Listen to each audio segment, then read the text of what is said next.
Hello friends and welcome to all. आज है 9 मई और सैटरडे के दिन एक बार फिर से आपके सामने प्रेजेंट हूँ मैं एक नई स्टॉक की स्टडी के साथ। देखिए आज की स्टॉक स्टडी है आरबीएल बैंक के बारे में। और जैसा कि आपने थंबनेल के ऊपर पढ़ ही लिया होगा कि स्टॉक का भविष्य कंपनी के नतीजे तय करेंगे। और ये बात मैंने इसलिए लिखी है क्योंकि हाल फिलहाल में हमें इसके नतीजे देखने को मिले हैं। और केवल हाल फिलहाल के ही नतीजे नहीं, मैंने इसके पिछले कई नतीजों के एनालिसिस करने के बाद ये लाइन लिखी है इस पे, जिससे कुछ निवेशकों के अंदर जो एक शंका बनी हुई है और एक भय का माहौल बना हुआ है मार्केट के अंदर और इस स्टॉक के अंदर कि इसके अंदर अब क्या करा जाए। जिसने माल उठा रखा है या जो माल इसके अंदर खरीदना चाहते हैं वो निवेशक इस स्टॉक के अंदर क्या करें। तो आज की स्टॉक स्टडी उन सभी निवेशकों के डाउट को क्लियर करेगी। और अगर आप इसके बारे में पूरा एनालिसिस देखना चाहते हैं तो मैं चाहूँगा आप वीडियो के लास्ट तक इस वीडियो को जरूर देखें। और आपके सारे डाउट अगर क्लियर नहीं होते हैं तो आप कमेंट्स के द्वारा मुझसे पूछ भी सकते हैं। चलिए मैं आगे बढ़ता हूँ और अपनी स्टॉक स्टडी को कंटिन्यू करता हूँ। आरबीएल बैंक जैसे कि आपको पता है कि एक प्राइवेट सेक्टर का बैंक है ये। और प्राइवेट सेक्टर का बैंक होने के बाद ये वही काम करता है जो कि अन्य बैंक करते हैं, जैसा कि पैसे जमा करना या दूसरों को लोन देना। तो ये सब काम जो है ये आरबीएल बैंक भी करता है। और कुछ इसके बारे में आपको बताने की कोशिश करूंगा कि RBL bank is one of the India's fastest growing private sector bank with in expanding presence across the country. तो ये सब बातें आपको पता ही है, लेकिन कुछ और बातें मैं इसके बारे में आपको जरा बता देता हूँ। It is currently service over 7.8 million customer, दो ये नेटवर्क 1616 इसके ऑफिसेस हैं और इसकी ब्रांचेस करीब 371 ब्रांचेस हैं। और अगर मैं बात करूँ 1245 BC branch RBL spread across 28 Indian state and union territory. तो आपको इसके बारे में कुछ और जानकारी यहाँ पे मिलती हुई दिखाई दे रही है। काफ़ी बढ़िया बैंक है। अगर मैं बात करूँ स्टॉक मार्केट है या एनएससी के ऊपर इसकी लिस्टिंग करीब 2017 के आसपास होती है। तो 3 साल पुराना इसकी एक स्टॉक लिस्टिंग हुई थी 3 साल पहले। और हाल फिलहाल में अगर बात करूँ तो इसके अंदर इतनी ज़्यादा पिटाई हुई है कि ये अपने लिस्टिंग प्राइस से भी नीचे आ गया है। तो सबसे पहले मैं अपनी स्टॉक स्टडी की शुरुआत करूँगा चार्ट के ऊपर से। डेली चार्ट मैंने आपके सामने लगा रखा है और डेली चार्ट के ऊपर हम ये देखने की कोशिश करेंगे कि यहाँ पे इसकी स्थिति क्या बनती हुई दिखाई दे रही है। अगर मैं बात करूँ 9 तारीख की, तो जब इसकी क्लोजिंग होती है 8 तारीख में इसकी क्लोजिंग होती है करीब 119 रुपये 35 पैसे के ऊपर। और एक्सपोनेंशियल मूविंग एवरेज की मैं बात करूँ तो ये अभी अपने सभी जो कि 9 दिनों का एक्सपोनेंशियल मूविंग एवरेज, 21 दिनों का एक्सपोनेंशियल मूविंग एवरेज, 50 दिनों का एक्सपोनेंशियल मूविंग एवरेज, 100 दिनों का एक्सपोनेंशियल मूविंग एवरेज और 200 दिनों का एक्सपोनेंशियल मूविंग एवरेज, ये सभी से नीचे ट्रेड कर रहा है। अगर रेड कलर की लाइन देखेंगे तो ये आपके 9 दिनों का एक्सपोनेंशियल मूविंग एवरेज है। ये जो आपको ग्रीन कलर की लाइन, ये 21 दिनों का एक्सपोनेंशियल मूविंग एवरेज है। ये 50 डेज का, 100 डेज का और 200 डेज का। तो इसके अंदर कमजोरी हमें साफ साफ यहाँ पे मिलती हुई दिखाई दे रही है डेली चार्ट के ऊपर। लेकिन एक चीज मैं आपको और बताने की कोशिश करूंगा, इसके अंदर जो एक ये पॉइंट आपको नजर आ रहा है, अगर इस रो के अंदर आप देखने की कोशिश करेंगे 100 से और 130 के बीच में ये ट्रेड करता हुआ हमें पिछले कई दिनों से दिखाई दे रहा है। तो इसकी एक ये रेंज बन चुकी है और मुझे ऐसा लग रहा है कि एक एक्युमुलेशन का फेज है, यहाँ पर जो है स्टॉक को उठाया जा रहा है। चलिए वीकली चार्ट के ऊपर भी समझ लेते हैं वीकली चार्ट के ऊपर क्या स्थिति दिखाई दे रही है। और सेम सिचुएशन हमें वीकली चार्ट के ऊपर भी दिखाई दे रही है जो कि हमें डेली चार्ट के ऊपर दिखाई दे रही थी। ये अपने सभी एक्सपोनेंशियल मूविंग एवरेज से नीचे ट्रेड कर रहा है और वीकली चार्ट के ऊपर भी हमें एक्सपोनेंशियल मूविंग एवरेज की कुछ कंफर्मेशन मिलती हुई दिखाई दे रही है। यहाँ पे एक्युमुलेशन फेज यहाँ पे में कंटिन्यू होता हुआ दिखाई दे रहा है। और यहाँ पे एक चीज ये क्लियर होती हुई दिखाई दे रही है, जो आपको ये कैंडल दिखाई दे रही होंगी, छोटी छोटी कैंडल दिखाई दे रही है, इसके अंदर हमें कोई बहुत बड़ा मूवमेंट होता हुआ नहीं दिखाई दे रहा है और 100-130 के बीच में ट्रेड होता हुआ हमें दिखाई दे रहा है। चलिए आगे बढ़ते हैं, तरह मंथली चार्ट के ऊपर भी आ जाते हैं। देखिए मंथली चार्ट के ऊपर यहाँ पे आपको दो एक्सपोनेंशियल मूविंग एवरेज दिखाई दे रहे हैं, 9 दिनों का और 21 दिनों का। बाकी यहाँ पे आपको एक्सपोनेंशियल मूविंग एवरेज जो 50, 100 और 200 डेज का है वो नहीं दिखाई दे रहे हैं। और ये इसलिए नहीं दिखाई दे रहे हैं क्योंकि इसकी बहुत पुरानी लिस्टिंग नहीं, इसलिए यहाँ पे ये काम नहीं कर रहे हैं। लेकिन 9 दिनों का एक्सपोनेंशियल मूविंग एवरेज 255 रुपये 37 पैसे के ऊपर स्टैंड कर रहा है। ये इससे नीचे ये ट्रेड कर रहा है। 21 दिनों का exponential moving average, green colour की लाइन, 365 रुपये 15 पैसे के ऊपर, ये इससे नीचे ट्रेड कर रहा है। तो 119 रुपये 35 पैसे से अगर आप इसे कंपेयर करेंगे तो कमजोरी हमें इसके अंदर साफ साफ दिखाई दे रही है। और ये जो इसकी लिस्टिंग प्राइस है 2017 के आसपास अगर आप देखेंगे इसकी लिस्टिंग होती है, ये इस प्राइस से काफी नीचे ट्रेड कर रहा है। तो यहाँ पे एक हमें कमजोरी साफ साफ बनती हुई नजर आ रही है। चलिए अब डेटा पॉइंट के माध्यम से हम समझेंगे कि यहाँ पर आगे की क्या स्थिति बनती हुई दिखाई दे रही है। देखिए यहाँ पे मैंने 3 साल का चार्ट आपके सामने लगा रखा है और चार्ट अगर आप देखेंगे तो बहुत ही खूबसूरती के साथ इसके अंदर हमें गिरावट आती हुई दिखाई दी। अगर 3 साल देखेंगे तो बराबर हमें एक रेंज के अंदर ट्रेड होता हुआ दिखाई दिया है और इसकी रेंज करीब 596 रुपये 15 पैसे के आसपास रही है। और उसके बाद हमें कंटिन्यूसली इसके अंदर गिरावट देखने को मिल रही है जो कि अभी भी जारी है। अगर हम इसके 3 साल के रिटर्न देखेंगे तो सेंसेक्स ने हमें करीब जो रिटर्न दिए 5.74% के 3 साल के अंदर, लेकिन स्टॉक ने हमें निराश किया है और 78.54% के हमें नेगेटिव रिटर्न दिए हैं। तो स्टॉक की 3 साल के अंदर परफॉर्मेंस बेहद खराब रही है। अब चलिए बात करते हैं स्टॉक के डीएनए की और स्टॉक के बारे में कुछ जान लेते हैं कि इसके अंदर क्या एक स्थिति बनती हुई दिखाई दे रही है। देखिए इंडस्ट्री की अगर मैं बात करूं तो प्राइवेट सेक्टर का बैंक है, जैसा कि आपको भी पता है। मार्केट कैपिटलाइजेशन 6,710 करोड़ की मिड कैप स्टॉक है। प्राइस टू बुक वैल्यू की अगर बात करूं 0.63 पैसे की। डिविडेंड भी ये कंपनी देती है करीब 2.90% का इसका जो है डिविडेंड यील्ड है। और अगर इसके हम 1 साल के रिटर्न की बात करें करीब 16.27% के हमें जो है सेंसेक्स ने निगेटिव रिटर्न दिए हैं 1 साल के अंदर। लेकिन सेंसेक्स की बहुत ही कायदे से पिटाई होती है, जो कि 81.70% डाउन रहता है 1 साल के अंदर। जी हाँ, 1 साल के अंदर इसके अंदर स्थिति बेहद खराब होती हुई नजर आ रही है। चलिए अब बात कर लेते हैं उस बात की, जैसा कि टैगलाइन के ऊपर आपको दिखाई दे रहा था। सारी बातें इसके अंदर निगेटिविटी हमें अभी तक दिखाई दे रही, लेकिन इसके अंदर एक जो खास बात है मुझे बेहद अच्छी लग रही है, वो है इसके नतीजे।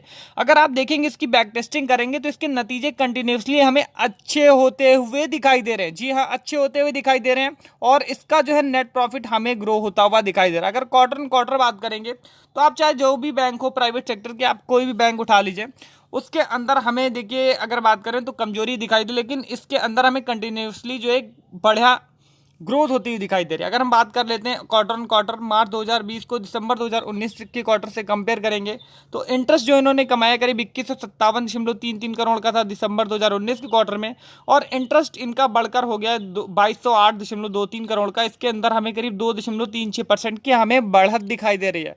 क्वार्टर हमें इसके अंदर मजबूती दिखाई दे रही है। और अगर हम बात करें ऑपरेटिंग प्रॉफिट पीबीडीआईटी की 732.17 करोड़ का नेट प्रॉफिट, ऑपरेटिंग प्रॉफिट दिसंबर 2019 के क्वार्टर में 764.84 करोड़ का ऑपरेटिंग प्रॉफिट हो गया है, बढ़कर मार्च 2020 के क्वार्टर में, जिसके अंदर हमें करीब 4.46% की हमें जंप दिखाई दे रही है।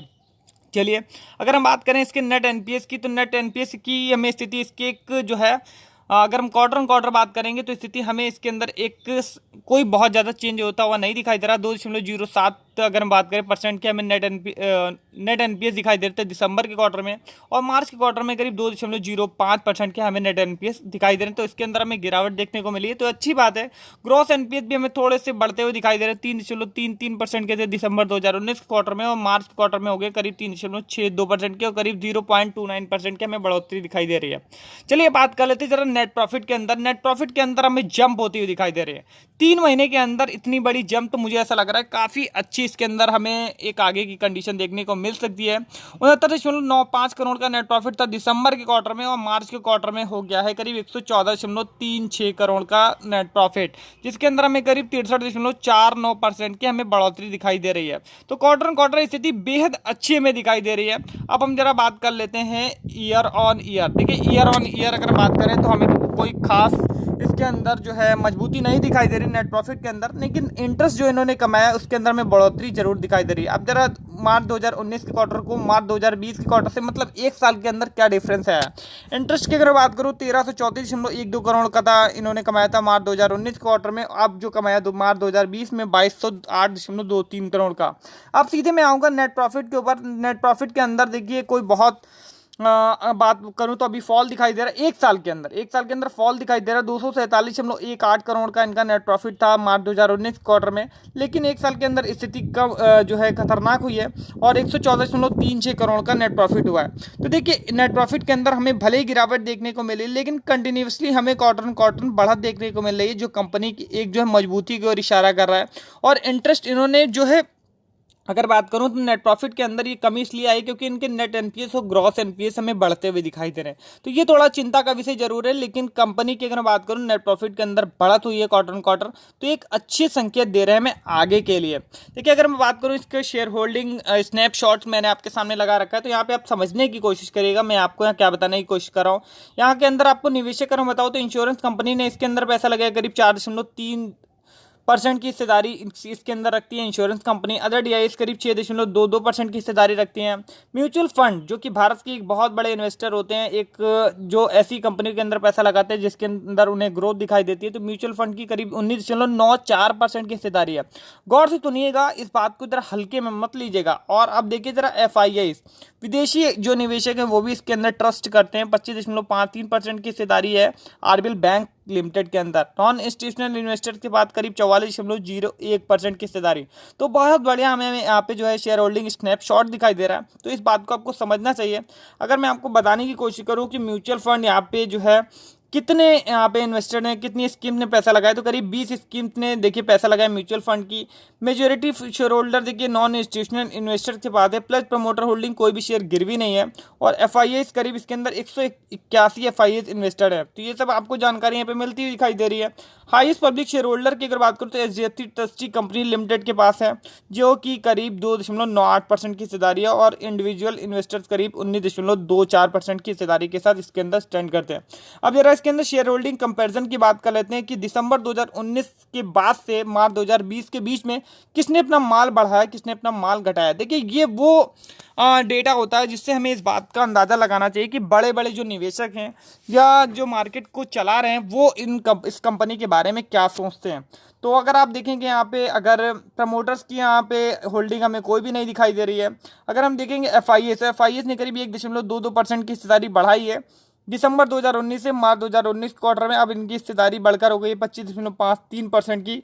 म्यूचुअल फंड ने भी करीब आधा परसेंट से ज़्यादा का माल बढ़ाया, करीब 19.94% की हिस्सेदारी स्टैंड करते, जो कि पहले थी 19.41% की। आगे बढ़ते हैं, देखिए इंश्योरेंस कंपनी ने माल घटाया करीब 0.66% की, और इनकी हिस्सेदारी ये घटकर हो गई करीब 4.30% की। और नॉन इंस्टीट्यूशनल इन्वेस्टर्स ने करीब जो है 1.49% का माल बेचा है, और हिस्सेदारी इनकी हो गई है 44.01% की, जो कि पहले थी 45.50% की।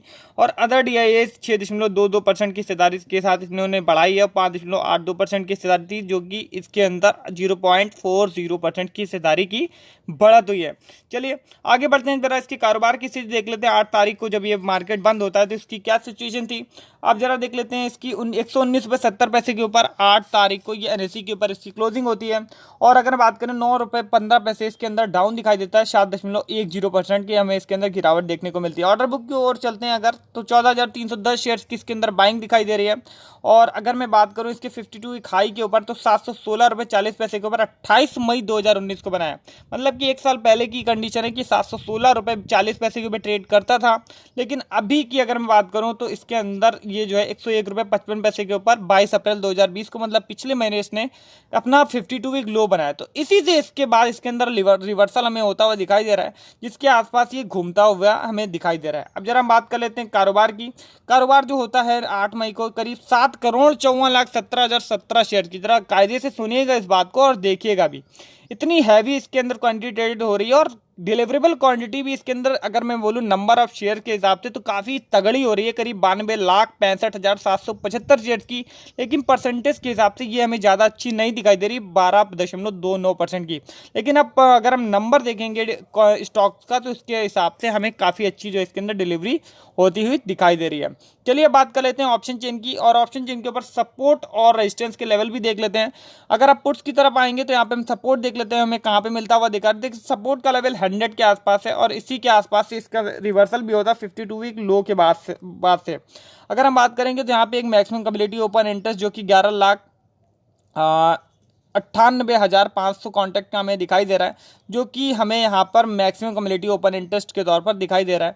और यहाँ पे इसके अंदर एक तगड़ा सपोर्ट हमें मिलता हुआ दिखाई दे रहा है, और मुझे ऐसा लग रहा है कि ऑप्शन चेन के हिसाब से ये इससे नीचे अभी इसकी जाने की कोई संभावना नहीं है। और अगर मैं बात करूँ इसको एक रेजिस्टेंस कहाँ पे फेस करना पड़ेगा, तो रेजिस्टेंस का लेवल अभी भी इसके लिए जो है करीब 130 के ऊपर, जहाँ से इसके अंदर एक रिवर्सल हो जाता है 100 के ऊपर और 130 के नीचे ट्रेड करता, तो 19,45,500 कॉन्टैक्ट का हमें यहाँ पे एक जो मैक्सिमम कम्युनिटी ओपन इंटरेस्ट दिखाई दे रहा है 130 की स्ट्राइक प्राइस पे। तो इसी रेंज के बीच ये ट्रेड होता हुआ हमें दिखाई दे रहा है। तो इस बात को आपको समझना चाहिए, जब ये 100 या 110 के आसपास आए तब इसके अंदर बाइंग करें और 130 के ऊपर इसकी सेलिंग करें। तो यहाँ पे हमें दो चीज़ें यहाँ पे नजर आ रही है, सपोर्ट और रेजिस्टेंस इसके काफ़ी तगड़े लेवल है और इसी के बीच हमें ट्रेड होता हुआ अभी दिखाई भी दे रहा है। चलिए बात कर लेते हैं कि इसके अंदर माल उठाया जा रहा है नहीं उठाया जा रहा है, तो इस बात की आपको कंफर्मेशन दे देते हैं। मैंने यहाँ पे देखिए 19 अप्रैल 2020 से 9 मई 2020 तक का डेटा लगा लिया और अब आपको यहाँ पे डेट देखनी है, लास्ट प्राइस देखना है, नंबर ऑफ ट्रेड देख सकते हैं आप, डिलीवर क्वांटिटी देख लेते हैं और परसेंटेज ऑफ डिलीवरी देख लेते हैं। लेकिन आपको मैं यहाँ पे केवल परसेंटेज ऑफ डिलीवरी बताऊंगा, करीब 26.26% की डिलीवरी की हमें यहाँ पे देखिए परसेंटेज अच्छी नहीं दिखाई देगी। मैंने आपको पहले ही बताया डिलीवरी की परसेंटेज 20, 12, 13, 18, 12, 7, 9 और 7% की, 12% की। तो यहाँ पर परसेंटेज ऑफ डिलीवरी तो आपको अच्छी नहीं दिखाई देगी, लेकिन आपको देखना है यहाँ पे डिलीवरेबल क्वांटिटी को। देखिए इतने जब हैवी, अगर बात करें टोटल ट्रेडेड क्वांटिटी आप देखेंगे तो जब इतने हैवी लेवल के ऊपर यहाँ पे ट्रेड होता है तो यहाँ पे आपको जो है डिलीवरेबल क्वांटिटी के ओवर जो है नजर रखना चाहिए, जो कि यहाँ पे काफ़ी तगड़ी हमें दिखाई दी, जो कि हाल फिलहाल में अगर बात करूँ 8 तारीख को भी होती है। करीब 92 लाख से ज़्यादा शेयर्स की इसके अंदर क्वांटिटी जो है हमें डिलीवरेबल के रूप में दिखाई दे रही है। तो ये काफ़ी अच्छी हमें कंडीशन यहाँ पे मिलती हुई दिखाई दे रही है। तो आपको यहाँ पे मैंने कई सारी बातें बताने की कोशिश करी, जहाँ पर मैंने आपको इसके नतीजे दिखाए, आपको डिलीवरी की कंडीशन दिखाई और आपको मैंने यहाँ पर इसके शेयर होल्डिंग पैटर्न भी दिखाया और एक मैंने यहाँ पे आपको रिटर्न भी दिखाने की कोशिश करी और चार्ट के ऊपर भी मैंने आपको स्थिति समझाने की कोशिश करी। देखिए इसके अंदर अगर मैं बात करूँ निवेश के लिए, तो निवेश का इसके अंदर एक बहुत बढ़िया मौका हमें मिलता हुआ दिखाई दे रहा है, जो कि इसका प्राइस हमें काफ़ी जो है लोअर लेवल के ऊपर दिखाई दे रहा है। और अगर मैं बात करूँ नतीजों की, तो नतीजे हमें इसके अंदर एक कंटिन्यूसली अच्छे ही दिखाई देते हैं और नेट एनपीएस की वजह से हमें थोड़ा सा नेट प्रॉफिट के ऊपर असर बनता हुआ इसके अंदर दिखाई दे रहा है। लेकिन मुझे ऐसा लग रहा है कि आगे इसकी स्थिति सुधरती हुई दिखाई देगी। अगर आप एक लॉन्ग टर्म के निवेशक हैं, 5-10 साल के लिए आप निवेश करना चाहते हैं, तो प्राइवेट सेक्टर का एक बहुत बड़ा बैंक आपके लिए जो है निवेश के लिए आपको मौका देने के लिए तैयार है। और अब आपको ये डिसीजन लेना है कि आपको इस स्टॉक के अंदर क्या करना है। मैंने आपके सामने इन्फॉर्मेशन प्रेजेंट करी, लेकिन मैंने आपको जो है बाइंग और सेलिंग के लेवल्स भी बताया। लेकिन अगर आप इसके अंदर बाइंग करना चाहते हैं तो थोड़ा सा आप वेट जरूर कर सकते हैं, इसके अंदर थोड़ी थोड़ी मात्रा के अंदर इसके अंदर माल उठाते रहें। जब ये 100 या 110 के आसपास आए तो इसके अंदर बाइंग करें, लेकिन एक साथ कभी भी पैसा लगाने की किसी भी स्टॉक के अंदर गलती मत करिएगा। तो इसी इन्फॉर्मेशन के साथ वीडियो को रहूंगा यहीं पे वाइंड अप। अगर आपको इन्फॉर्मेशन अच्छी लगी तो प्लीज़ लाइक शेयर कमेंट करना मत भूलिएगा। चैनल को सब्सक्राइब करिए। Thank you again watching this video.